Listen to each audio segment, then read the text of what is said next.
una iglesia cambiante. Para decidir si debemos someternos a la autoridad de la Biblia o de la iglesia, debemos tomar en cuenta que lo que la Iglesia Católica cree que es correcto o incorrecto, cambia con el paso del tiempo. Oficiar la comunión en el idioma del pueblo era, en un tiempo, una herejía protestante. La misa debía decirse en latín. Luego el beato Juan Scii, latín Johannes Pp. Scii, de nombre secular Angelo Giuseppe Roncalli, fue el Papa número 261 de la Iglesia Católica entre 1958 y 1963. En su dilatada labor apostólica, ocupó numerosos cargos críticos. Como obispo titular de Areópoli y, más tarde, de Mesembria, desempeñó el cargo de visitador apostólico en Bulgaria desde 1925, luego como delegado apostólico en la misma Bulgaria desde 1931. Fue designado delegado apostólico en Turquía y Grecia desde 1935, cargo que desempeñó durante la mayor parte de la Segunda Guerra Mundial.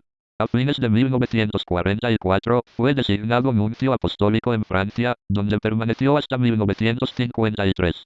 Elegido cardenal en ese año, fue patriarca de Venecia hasta el cónclave de octubre de 1958.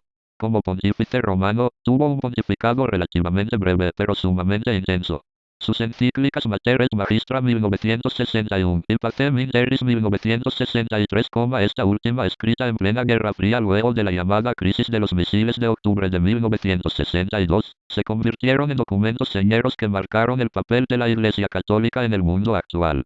Pero el punto culminante de su trabajo apostólico fue, sin dudas, su iniciativa personal, apenas 3 meses después de su elección como pontífice, de convocar el Concilio Vaticano II, imprimiendo así su carisma a la Iglesia Católica del siglo XX.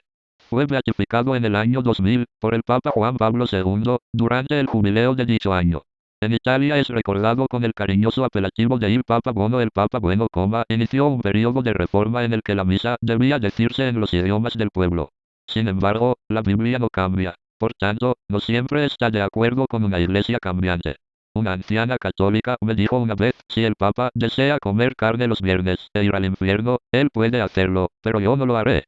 Puesto que la Biblia concuerda con la actual doctrina católica de que no es pecado comer carne los viernes, antes no podía estar de acuerdo con la enseñanza de que comer carne los viernes era pecado. A través de los siglos, se han introducido muchos cambios en la enseñanza de la Iglesia que están en serio desacuerdo con la Biblia. Podemos mencionar, por ejemplo, la aceptación de la veneración de imágenes en la Iglesia. Vea capítulo 4. Las diferencias entre la doctrina católica y la de aquellos para quienes la Biblia es la autoridad final no se deben a que los evangélicos deseen ofender, sino a que donde hay conflicto entre las enseñanzas de la Biblia y las de la Iglesia Católica, es imposible aceptar ambas. En estos puntos cada persona debe elegir a cuál autoridad obedecerá.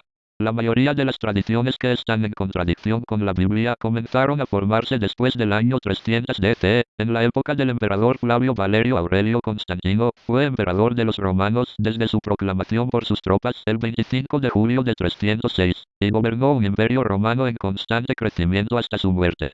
Se le conoce también como Constantino I, Constantino el Grande o, en la Iglesia Ortodoxa, las antiguas iglesias orientales y la Iglesia Católica Bizantina griega, como San Constantino. Legalizador de la religión cristiana por el Edicto de Milán en 313, Constantino es conocido también por haber refundado la ciudad de Bizancio, actual Estambul, en Turquía, llamándola Nueva Roma o Constantinopla Constantinopolis. La ciudad de Constantino. Convocó el primer concilio de Nicea en 325, que otorgó legitimidad legal al cristianismo en el Imperio Romano por primera vez. Se considera que esto fue esencial para la expansión de esta religión, y los historiadores, desde Lactancio y Eusebio de Cesarea hasta nuestros días, le presentan como el primer emperador cristiano, si bien fue bautizado cuando ya se encontraba en su lecho de muerte, tras un largo catecumenado, y gradualmente se desarrollaron hasta llegar a ser dogmas de la Iglesia. Sin embargo, algunas doctrinas antibíblicas son recientes.